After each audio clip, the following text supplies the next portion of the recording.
Hello, this is Suzy Rowland from the Happy in School project. I want to let you know about the next session, our back to school session, that's happening on Wednesday the 28th of August at Livity School in Streatham, London. And together we'll be looking at various tools and techniques to help you and your children manage their transition back into school most successfully. And it isn't just about transition from primary to secondary. It could be from a mainstream school to a special school. It could be from year group to year group. Or they could be going back to school after a period of school, outside of school.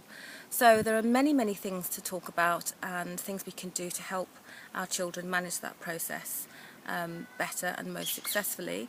So I look forward to seeing you next Wednesday on the 28th of August at Livity School in Streatham, London, and that's with myself and the National Autistic Society Lambeth branch and lots of other partners and things going on. So it should be a good morning, starting at 10 and finishing at 2. See you then. Bye.